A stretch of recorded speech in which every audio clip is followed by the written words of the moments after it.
Chronology के हिसाब से अगर देखे जाए तो आज आर्टिकल 27 आने को होना था, क्योंकि पिछला मैंने आर्टिकल 26 अपलोड किया है। बट अभी ना भाई सुप्रीम कोर्ट का एक नया वर्डिक्ट आया, तो वो काफ़ी इंटरेस्टिंग चीज़ है। बिकॉज क्या होता है ना, आप एक ऐसे न्यूज़ पढ़ते हो कि सुप्रीम कोर्ट ने बोला कि प्रेसिडेंट को अभी कुछ पावर नहीं रहेगा, उसको डिसीजन देना ही पड़ेगा within 3 months. President have no absolute pocket veto now. तो आपको पढ़ के लगता है भाई कि क्या हो गया है, कि प्रेसिडेंट अभी कम्प्लीटली खाली नाम के लिए हो गया है। तो ये जो सारी चीज़ें हैं ना, मैं आपको एक कुछ ऐसा एकदम शॉर्ट में, एकदम लंबा खींच के एकदम शॉर्ट में एकदम मस्त तरीके से बताऊंगा, आप देखो, ठीक है। तो ये जो पूरा मामला है ना भाई, ये पूरा मामला है आर्टिकल 201 के लेके। The state of Tamil Nadu versus the governor of Tamil Nadu, इनके बीच में एक केस हुआ था। तो इसके ऊपर का ये वर्डिक्ट है। तो ये जो पूरा वर्डिक्ट चला है भाई, यानी जो पूरा डिसीजन आया ये आर्टिकल 201 को लेके है। तो ये आर्टिकल 201 क्या है, तो वो देखो क्या होता है ना। रुको यार 1 मिनट, पूरा ऐसा बताऊंगा भाई कि आप कभी भूलोगे नहीं, ठीक है। क्या होता है, स्टेट असेंबली जो होती है, ठीक है, स्टेट असेंबली जो होती है ना, वहाँ पे बिल्स पास होते हैं। असेंबली होती है उसके लिए, पार्लियामेंट का एक के लिए होता है भाई कि अपन इलेक्ट करते हैं अपने रिप्रेजेंटेटिव्स, फिर वो स्टेट असेंबली में जाते हैं और सेंटर होगा तो फिर पार्लियामेंट में जाते हैं। फिर उनका काम क्या होता है, लेजिस्लेटिव असेंबली का या लेजिस्लेचर्स लोगों का, लेजिस्लेटिव जो बॉडी होती है, जो 3 पिलर्स है अपने, जुडिशरी, एग्जीक्यूटिव, लेजिस्लेटिव। तो लेजिस्लेटिव का काम क्या है भाई, उनका काम है बिल्स को बनाना, पॉलिसीज बनाना, बिल्स को बनाना, उसको पारित करना, उसको पास करना in the parliament, in the assemblies. तो जब स्टेट असेंबली में कोई भी बिल पास होता है तो उसको भाई यानी उस पर जो साइन होती है फाइनल की, अभी हाँ ये बिल पूरा तरीके से पास हो गया है, तो वो गवर्नर के पास जाता है। तो आर्टिकल 201 बोलता है, this is the most interesting things to teach यार, मीन्स टेक्निकलिटीज। नहीं तो फिर बाकी हिस्ट्री समझ स्टोरी वो भी बहुत सही चीज़ है, उसमें भी बहुत एनालिसिस है, ठीक है, वो अलग बात। पर टेक्निकलिटीज सिखाने को जो मज़ा आती है ना, तो देखो 201 के अंडर स्टेट असेंबली, हाँ स्टेट असेंबली की बात शुरू है अभी।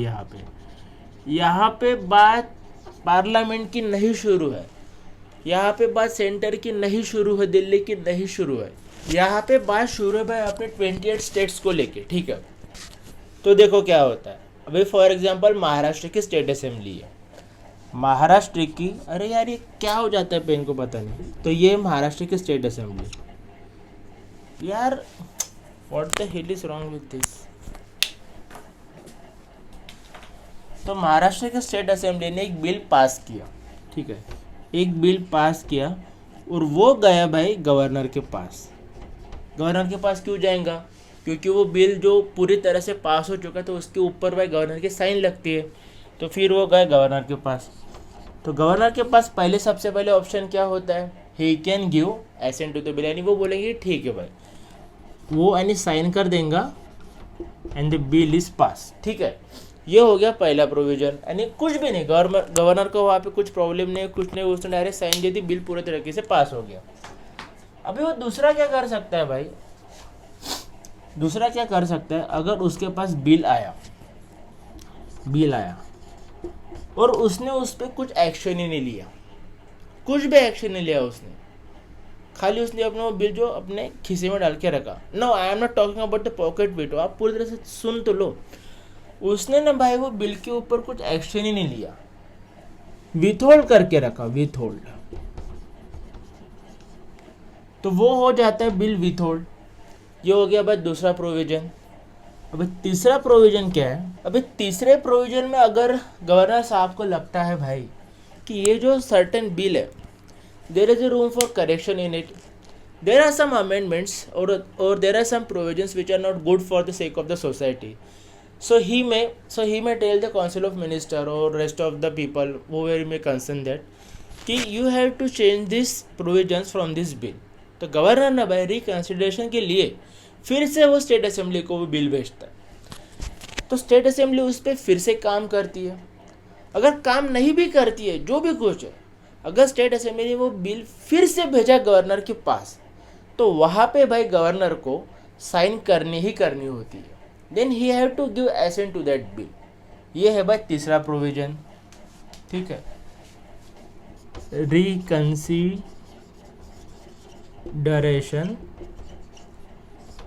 फिर स्टेट असेंबली, फिर से governor, he had to give assent. ये हो गया तीसरा। अभी तो चौथा है ना, it is the most important one, क्योंकि चौथे ऊपर, क्योंकि ये फोर्थ के ऊपर ही ना भाई 2001 जो है उसके ऊपर ही पूरा अपना विषय है। He may send that bill to the president, ठीक है, वो बिल भेजेंगे भाई प्रेसिडेंट को। अभी गवर्नर जब प्रेसिडेंट को बिल भेजता है उसके ऊपर सोचने के लिए, साइन करने के लिए, जो भी कुछ है, जब वो प्रेसिडेंट को बिल भेजते हैं तो प्रेसिडेंट के पास कौन से कुछ हथियार होते हैं, कौन से कुछ प्रोविजंस होते हैं, तभी आप वो देखो। प्रेसिडेंट क्या करेगा, सबसे पहले एक तो उसके ऊपर साइन दे देगा सेम लाइक गवर्नर। दूसरा, वो बिल को विथहोल्ड करके रखेगा कि हाँ ठीक है भाई मैं सोचूंगा देखूंगा, जो भी है टाइम पास करने वाली चीज़। तो फिर सोचते सोचते वो खत्म हो जाता है, फिर बिल ही नहीं बनता, एक्ट ही नहीं होता, ठीक है।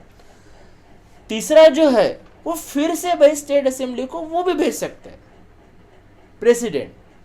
अभी स्टेट असेंबली वाले उसके ऊपर काम करके विद इन 6 मंथ्स अगर फिर से स्टेट असेंबली ने प्रेसिडेंट को भेजा तो प्रेसिडेंट के ऊपर कुछ भी मैंडेटरी नहीं होता भाई कि मेरे को ये बिल पास करना ही करना होता है। स्टिल प्रेसिडेंट के पास वो हक होता है कि मैं इसके ऊपर साइन ना करूं। तो इसी के ऊपर सुप्रीम कोर्ट ने बोला है भाई कि president should give a sign. President के पास वो डिस्क्रिशनरी पावर नहीं है, वो खुद के मन से एक्ट नहीं कर सकता कि मैं उसके ऊपर साइन ही नहीं करूंगा। प्रेसिडेंट को साइन करना ही करना है, और वो भी within 3 months. Means he had no absolute veto, any absolute veto. अब एब्सोल्यूट वीटो क्या होता है भाई कि मैं इसके ऊपर कुछ काम ही नहीं करूँगा, ठीक है, चलो भाई टाइम पास यानी वो मैं कैंसिल कर देता हूँ, वो ऐसा नहीं कर सकता। और उसका जो पूरा स्पैन है ना, स्पैन वो खाली 3 मंथ्स के अंडर उसको वो मंजूरी देनी ही देनी होती है।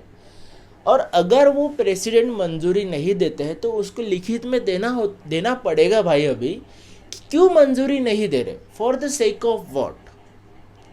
तो ये वाला जो प्रोविजन था ना प्रेसिडेंट का स्टेट असेंबली को लेके, स्टेट लेजिस्लेचर को लेके, वो चेंज किया हुआ जुडिशियरी ने। It is not like that कि parliament some passing act and it is going to the president का वो जो पावर है कि उसके ऊपर मैं साइन नहीं दूंगा वो कैंसिल हुआ है। नहीं, ये जो 201 है ना बस स्टेट असेंबली को लेके, तो वो जो पावर होती है प्रेसिडेंट की वो कैंसिल हो चुकी है, वो उसको ख़त्म कर दिया गया है। उनका जो पावर होता है कि मैं स्टेट असेंबली को लेके कुछ मैं बिल साइन ही नहीं करूँगा, वो कैंसिल किया है भाई अपने जुडिशियरी ने। तो वो क्यों किया है? तो सबसे पहले क्या होता था भाई कि अगर अभी फॉर एग्जांपल तमिलनाडु का स्टेट है, अभी तमिलनाडु का और सेंटर के साथ तो वैसे भी जमता नहीं, बराबर है। तो अगर तमिलनाडु कुछ एक सर्टन बिल पास करता है which is not going with the uniform policies of the centre, means which is overall good for the country, but the one certain state is passing some bill which is going in contradiction with the central policies. So what there the president may be do? President will not sign that bill.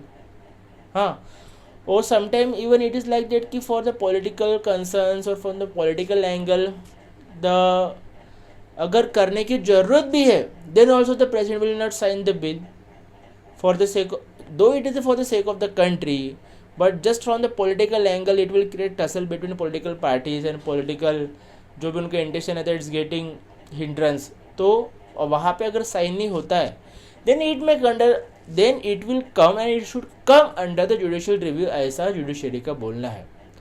और कई बार क्या होता है ना भाई कि council of minister, chief minister pass और the state assembly passes some bill, then that bill go to the for the sign of the governor. तो गवर्नर क्या करता है उसको विथहोल्ड कर देते हैं। तो यहाँ पर जुडिशरी का ऐसा बोलना है कि ये क्यों होता है, क्योंकि गवर्नर कभी कभी वहाँ की सत्ता चली जाती है और सेंटर फिर अपना गवर्नर वहाँ पे भेजता है और जानबूझ के उनको तकलीफ देता है वो वाले स्टेट को, ठीक है। तो governor will not sign that bill, then it will create tussle between the governor and the state assembly, the chief minister and all, and it will unnecessary, it will create the hindrance for the development of the state। तो वहाँ पे भी वो tussle ना हो तो वहाँ पे भी वो 3 मंथ्स के अंदर को साइन देना ही पड़ेगा, ऐसा अपना जुडिशरी ने बताया। मुझे तो लगता है कि this is a very good thing to do in this constitution की जो चेंजेस है वो अच्छी है, क्योंकि देखो भाई ऐसी कुछ नहीं कि अपना कॉन्स्टिट्यूशन चेंज ही नहीं होने को ना। कॉन्स्टिट्यूशन में जो रिजिड चीज़ें हैं with the course of time we have to change it, और ये एक चेंज लाया गया है 2001 वाला। तो ऐसी ये सारी चीज़ें हुई है। तो ऐसा कुछ नहीं कि भाई पार्लियामेंट में बिल पास होने वाला प्रेसिडेंट को उसके ऊपर साइन देना पड़ेगा, नहीं, it is for the state assembly, ठीक है। तो इसी तरह से आप मेरे बाकी के भी वीडियो देखते रहो, लाइक करो, शेयर करो, सब्सक्राइब करो। Thank you.